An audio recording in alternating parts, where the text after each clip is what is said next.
चलिए देखा जाए क्वेश्चन नंबर 3 का 10 फ्रॉम एक्सरसाइज 5.3 क्या दिया गया है।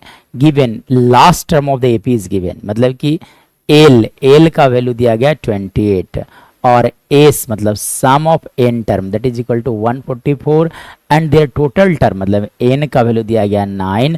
तब पूछा गया है कि what is the first term of this AP. चलो तो देखो लास्ट टर्म को लिखा जाता है एन से, यानी कि कहा जा सकता है कि एन का जो वैल्यू दिया एक्चुअली में दैट इज इक्वल टू 28 दिया गया है। तो सो ए एन का वैल्यू आप समझ सकते हो कि 28 दिया गया है। सम ऑफ एन टर्म मतलब कि एस एन का वैल्यू आप समझ सकते हो 144, लेकिन यहाँ पे नंबर ऑफ टर्म्स कितने हैं 9, यानी कि कहा जा सकता है कि ए 9 का वैल्यू दिया गया है 28, यानी कि 9th टर्म वही लास्ट टर्म है, ठीक है ना। Last term of this AP is 28, 9 term का सम दिया गया है, एस 9 का वैल्यू आप समझ सकते हो 144। सम ऑफ एन टर्म मतलब सम ऑफ 9 टर्म, क्योंकि यहाँ पे एन का वैल्यू 9 लिखा गया है।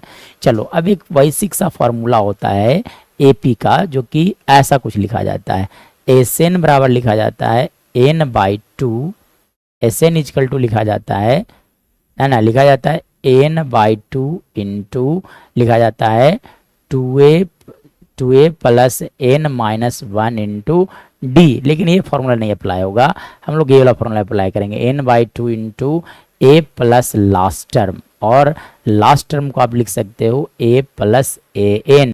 जब लास्ट टर्म मालूम होगा तब हम लोग को ये या तो ये लगाना है, लेकिन यहाँ पे इससे फ़ायदा कुछ होने वाला नहीं है। चलिए तब आप क्या यूज करो, यहाँ से लिख सकते हो एस 9 का वैल्यू जो है दैट इज ऑलरेडी 144, और एस 9 का वैल्यू क्या लिख सकते हो आप, लिखा जा सकता है 9/2 n/2, मतलब यहाँ से लिख दो n/2, n की जगह कर दो 9, तो 9/2 इंटू ए प्लस एल मतलब कौन last term that is equal to लिखा जा सकता है यहाँ से A9, क्या लिख सकते हो आप यहाँ से A9 इजकल टू लिख सकते हो आप 144। मतलब फर्दर बात किया जाएगा तो देखो यहाँ से 16 टाइम्स कैंसिल आउट हो जाएंगे, तो लिखा जा सकता है A प्लस A9 का वैल्यू ऑलरेडी दिया गया है 28/2 इजकल टू आप समझ सकते हो यहाँ से 16, मतलब यहाँ से लिखा जा सकता है A प्लस 28 इजकल टू 32, मतलब यहाँ से आप समझ सकते हो कि A का वैल्यू आ जाएगा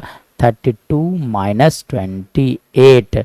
सो द वैल्यू ऑफ A मतलब first term of this AP is 4। This is our right answer.